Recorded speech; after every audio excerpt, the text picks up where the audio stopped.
Good afternoon. So let's do a little chainsaw update. So I'll kind of walk you through the builds that I'm working on right now in this phase. So currently working on my 661. This one needed a piston swap because the piston's getting a little worn.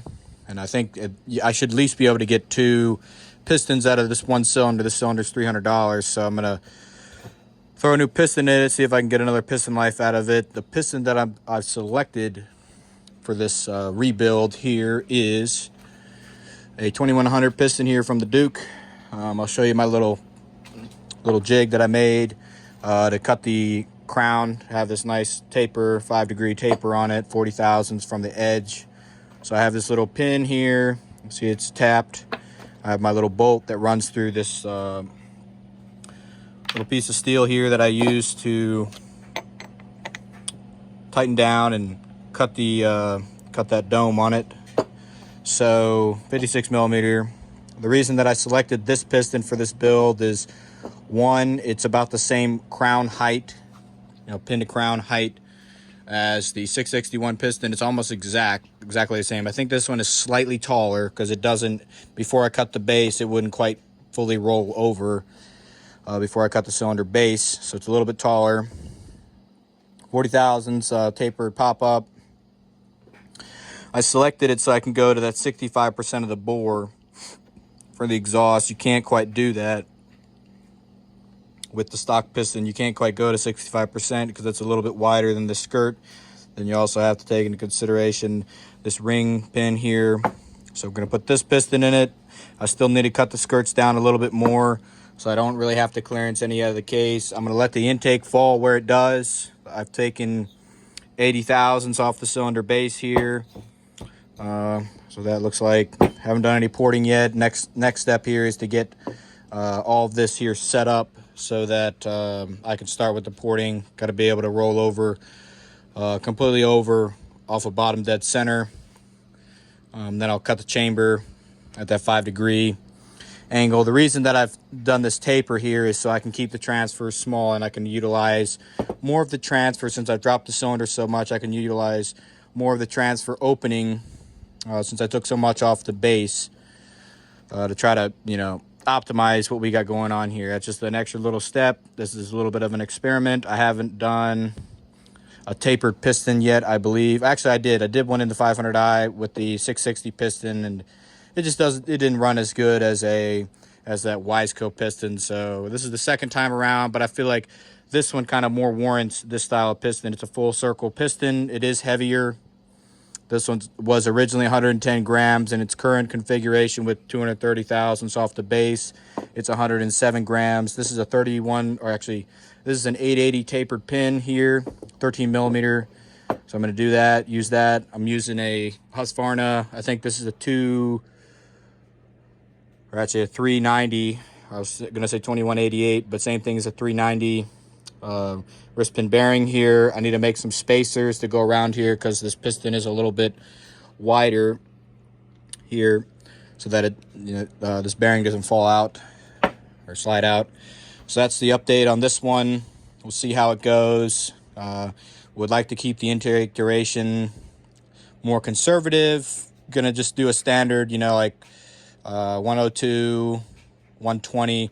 I know the transfers from seeing other people's videos and flowing a little water through here, that if you flow water through this port here, you don't really get any flow out of that secondary transfer there. So I'm going to open those first, maybe at about 114, so that I can actually utilize those and not just the primary. When you flow water through it, really water only flows out of the primary and nothing flows out of the secondary. So I'm going to open the secondaries at 114, and I guess the primaries at 120 or so. That's just a rough guess.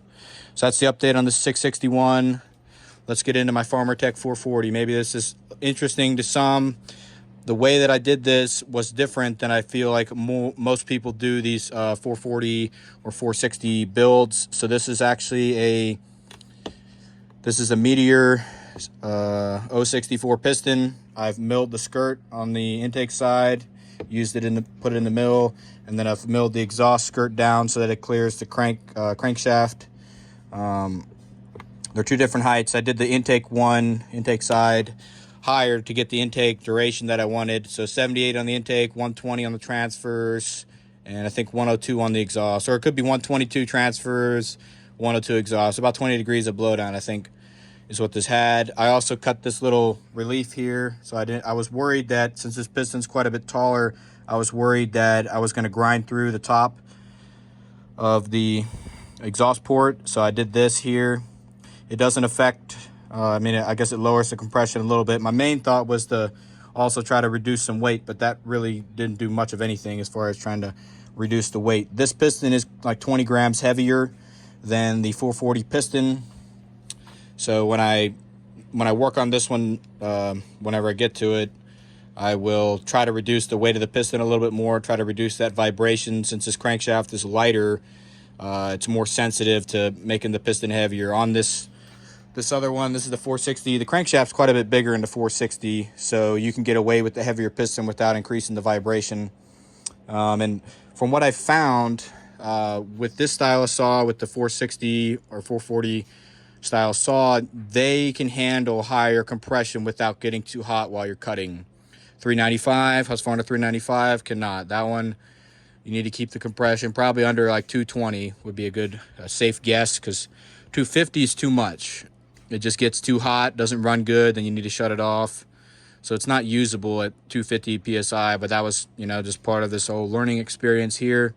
I've made a new mandrel for my 52 millimeter. This one's an updated, more upright cutter here. I've done 3 little recesses here so I can drill this on my drill press and tap it so that these holes are nice and straight. So when you're drilling these holes, if they're not perfectly straight relative to this slot here, it's going to push the cutter one way or another. So one way around that, knowing that you're not going to get it perfect, is you have it at a minimum, you have 2. I just did 3 reliefs.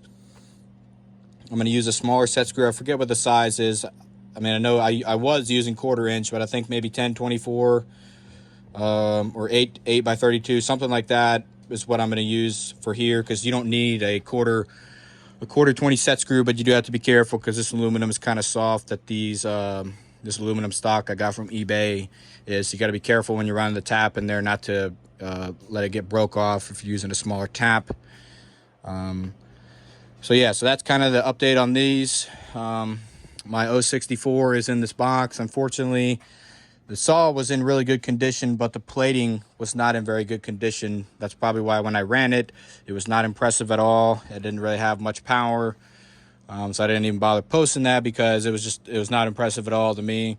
So what I've ordered for that one is a 56 millimeter 660 big bore, you know, top end. I don't really want to spend a bunch of money and buy an OEM cylinder. I'm just gonna go to a 56 millimeter. The reason behind being that I want, like, when you're doing this, you really want to try to get to that 65% of the bore.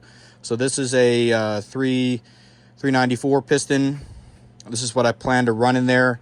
I also have a 395 piston. So between the 394 and the 395 piston will be what I use. I'm just going to use the stock pin that came with the Meteor kit. Both of these are Meteors. I've just been saving them for this build. I wasn't planning on doing a 56 millimeter conversion on that one, but it's a good candidate to try a 56 millimeter. I'm going to use this tool that I've made here to cut cut another pop-up in this one. I might go a little bit more than 40 thousandths, maybe 60 thousandths on this one, because the Meteor pistons are pretty hefty to begin with.